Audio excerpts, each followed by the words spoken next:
Bentornati sul canale, dalla Fara e da Fuz. Oggi parliamo di Ibor e Aion, i mitici gemelli longobardi e del loro rapporto con qualcosa di molto più antico.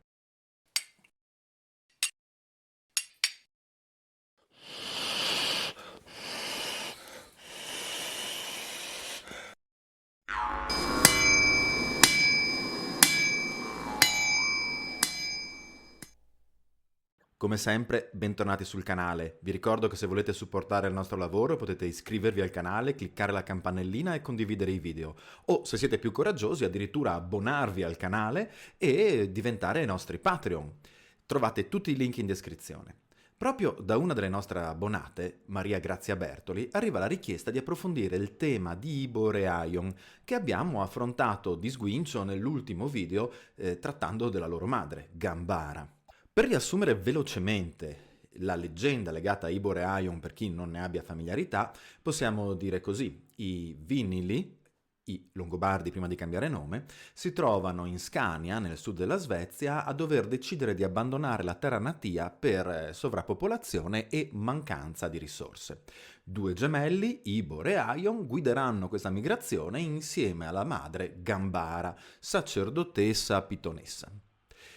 Se nello scorso video abbiamo dedicato appunto molta attenzione alla figura di Gambara nella sua peculiarità, oggi proviamo ad approfondire un pochino il mito e la leggenda dietro Ibor e Aion, due figure sicuramente leggendarie, non aderenti a persone realmente esistite. Ma da dove arrivano queste figure? Sono peculiari del mondo longobardo o hanno dei paragoni in tutto il mondo germanico e, vedremo oggi, forse in tutto il mondo indoeuropeo?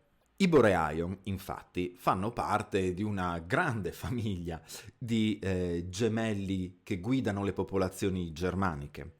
Abbiamo già citato gli anglosassoni Hengst e Orsa, o meglio, gli Juti, Hengst e Orsa, che guidarono la conquista del Kent. Abbiamo citato Ambri e Assi dei Vandali, i diretti antagonisti tra l'altro dei nostri Ibor e Aion, con i quali si trovano a scontrarsi e proprio solo l'intervento della madre Gambara permette ai Longobardi di avere un vantaggio risolutivo dello scontro. E, come il titolo fa intuire, ovviamente non possiamo non pensare a Romolo e Remo a Roma o ai Dioscuri nell'antica Grecia. Ma tutti questi collegamenti che vi sto proponendo sono campati per aria? Sono frutto della mia immaginazione? Di una pessima digestione o dell'eccesso di amore per il luppolo? No. Questi parallelismi arrivano da soprattutto quell'ambito di studio che è proprio delle religioni comparate e del loro rapporto con le analisi storico-linguistiche e filologiche. Sì, perché sembra infatti che la figura dei gemelli mitici si possa far risalire addirittura al periodo indoeuropeo, proto-indoeuropeo, dimostrando una vivacità e una tendenza al riadattarsi e a venir tramandato letteralmente dall'India alla Britannia, dalla Scandinavia all'Iran. Proviamo quindi un attimo ad approfondire questo apparentemente così sottile filo che unisce i gemelli mitici. Secondo questi studi di religioni comparate e linguistica, in una fase piuttosto arcaica della storia indoeuropea, probabilmente fra i 4 e i 5.000 anni fa, la figura dei gemelli divini, fate caso a questo aggettivo, sarà importante dopo, la figura dei gemelli divini, dicevamo, è di primaria importanza nel Pantheon indoeuropeo, un Pantheon che noi non conosciamo, ma che sappiamo avere fra le sue figure apicali in questa fase quella del dio celeste, del dio del cielo. Da questo dio del cielo discenderebbero i due gemelli divini, spesso legati a un rapporto con i cavalli e con il culto solare.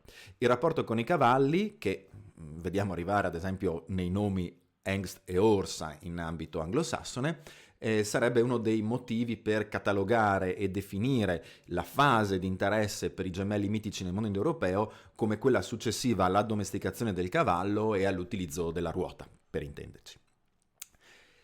Questi gemelli mitici, che paiono essere presenti da chi ha appunto approfondito tanto le mitologie europee nelle loro forme più tarde, tanto le mitologie indiane quanto quelle iraniane, ecco, questi gemelli mitici si riadattano di volta in volta ai nuovi mele culturali in cui poi la migrazione delle popolazioni indoeuropee porta a isolare i ceppi che daranno origine poi appunto al mondo germanico, al mondo iranico, al mondo indiano, al mondo latino, al mondo greco, eccetera. Quindi il mito si preserva, si riadatta a queste nuove realtà culturali con delle variazioni. Quello che a noi interessa particolarmente è la dinamica dei due gemelli, ovviamente, la presenza frequente di una figura femminile in questa fase arcaica, a dimostrare quindi che il mito, ad esempio, dei Longobardi avrebbe delle memorie decisamente antiche rispetto all'epoca in cui viene tramandato.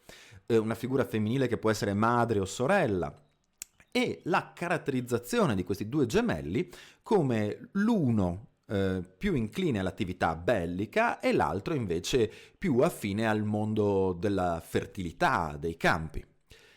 A un certo punto, in fasi diverse, in momenti diversi, a seconda dello sviluppo delle varie zone di discendenza indoeuropea, questi gemelli divini vengono declassati, smettono di essere dei o semidei in maniera esplicita e diventano figure eroiche.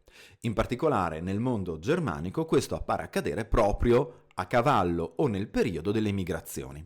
I gemelli divini diventano gemelli mitici, gemelli eroici, che hanno sempre un legame col mondo divino. Pensiamo appunto nel mondo longobardo a Gambara, che può permettersi di intercedere direttamente con Freya, la dea moglie di Wodan, o a Hengst e Orsa, che nel contesto anglosassone vengono più volte delineati come discendenti di Wodan, però vengono descritti da questo momento in poi come figure storiche per quanto leggendarie, leader di popolo, che però paiono mantenere alcuni degli attributi del loro passato invece divino. Ad esempio, sempre nella comparazione con Hengst e Orsa, una delle due figure piano piano scompare, cioè Hengst, lo stallone, rimane in primo piano, diventa il leader unico e Orsa piano piano scema. In alcune fonti viene detto che muore in giovane età, in altre semplicemente non viene più citato, e quindi vediamo che in un contesto migratorio, in un contesto legato soprattutto all'importanza della guerra, il gemello combattente diventa quello preponderante e quello legato alla fertilità va a perdersi, un po' come era accaduto per il mito dei Dioscuri nel mondo greco-romano, in cui solo Castore diventa importante nel mondo romano per rappresentare ed essere simbolo di una casta guerriera, mentre Polluce piano piano sparisce dalla narrazione. Ci troviamo quindi a voler seguire le teorie di questi studiosi di religioni comparate e di filologia di fronte a un relitto di quello che doveva essere il Pantheon originale indoeuropeo, che poi piano piano viene declinato nelle varie realtà e che nel mondo germanico si va a mostrare anche nella sua evoluzione in maniera piuttosto interessante. Sì, perché se diamo per buono Tacito e la sua Germania come una fonte, ci troviamo il primo riferimento a questi gemelli all'epoca ancora divini. Tacito infatti nel descrivere le varie abitudini delle popolazioni germaniche dice che una di queste adora Castore e Polluce e li chiama Alci con un nome comune a entrambi i gemelli, senza avere quindi una distinzione. Fenomeno che si ritrova nelle fonti più antiche di altre aree, cioè un'attribuzione comune, i gemelli che hanno un nome in quanto gemelli e poi i loro singoli nomi. Troviamo quindi un primo riscontro dei gemelli divini in una molto arcaica per quello che sono le fonti del mondo germanico, citazione dei culti delle tribù della Germania libera. Nelle guerre marcomanniche, invece, raccontate da Cassiodione, una delle tribù germaniche che si scontra contro i romani pare essere guidata da due gemelli leggendari, Raptos e Raos, in questo caso con due nomi allitteranti. e forse anche con significati simili. Le teorie sul significato del nome in questo caso sono piuttosto vaghe, mentre ad esempio per Hengst e Orsa siamo sicuri che volessero dire entrambi cavalli, però appunto uno lo stallone, l'altro il cavallo, e quindi ci troviamo già in un passaggio dal punto di vista evolutivo, religioso, mitologico, in cui i gemelli divini paiono essere diventati i gemelli eroici. I gemelli eroici sono appunto poi anche Romolo e Remo, che per quanto discendenti di Marte vengono descritti come figure storiche nel mondo romano. Nel mondo germanico alto medievale, quindi Ambriassi, Ibor e Aion, Hengst e Orsa appaiono collocarsi sullo stesso piano, gemelli eroici legati alla divinità attraverso una figura femminile o diretta discendenza, con attributi forse, perché nel caso di Ibor e Aion e Ambriassi non abbiamo elementi per dire questo, ma con attributi che probabilmente uno aveva più legato alla guerra e l'altro più alla fertilità. Questo deriva da un'interpretazione che segue le teorie novecentesche di Dumézil, ma appare ancora piuttosto valida in questo campo. Sull'etimologia dei nomi vediamo che non pare esserci uno standard. I nomi fra di loro tendono a essere collegati, pensiamo appunto a cavallo, stallone. Nel caso dei Longobardi, Ibor e Aion hanno due interpretazioni che potrebbero portare di nuovo a un'identificazione dello stesso animale. Ibor infatti viene normalmente riconosciuto come cinghiale selvatico. Aion, Agio, Aio, ha diverse varianti a seconda delle fonti a cui facciamo riferimento, viene spesso identificato come punta. Il fatto che in alcune teorie linguistiche il termine Ibor vada a rappresentare direttamente le zanne del cinghiale ha fatto dire ad alcuni studiosi che forse i nomi significavano la stessa cosa, cioè le zanne del cinghiale. Questo andrebbe un po' a contraddire la suddivisione di una figura più guerresca e una meno, perché se entrambi possono colpire, però ovviamente ci sono delle sfumature che noi non sono arrivate e soprattutto non abbiamo miti successivi. Mentre di Hengst e Orsa abbiamo diverse fonti di racconti, di battaglie, anche battaglie specifiche citate, anche se chiaramente anche loro non erano i veri leader dell'invasione germanica della Britannia, ma vengono sostituiti in chiave leggendaria. Di Ibor e Aion abbiamo solo lo scontro con i Vandali e non abbiamo poi successive battaglie in cui possiamo dire quali dei due fratelli o scemi nell'ombra oppure mostri più chiaramente le sue istanze guerresche. Resta il fatto che questi sono gli spunti di riflessione che ci permettono di collegare due figure apparentemente lontanissime, quattro figure, scusatemi, come Ibor e Aion dei Longobardi, a Romolo e Remo dei Romani, ai Dioscuri greci, a Hengst e Orsa anglosassoni, e sì, anche agli Ambri e Assi vandali, di cui però non abbiamo storie, purtroppo non abbiamo fonti vandale.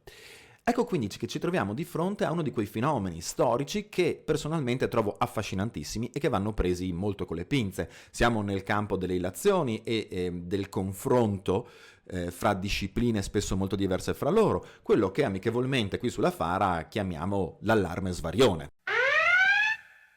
Resta il fatto che questo allarme svarione nello specifico non sembra incorrere nel rischio che è comune a molti altri, cioè spesso spingersi nell'analizzare la mitologia e le leggende dei popoli germanici è scivolato nell'esaltazione identitaria di territori, nazioni o etnie.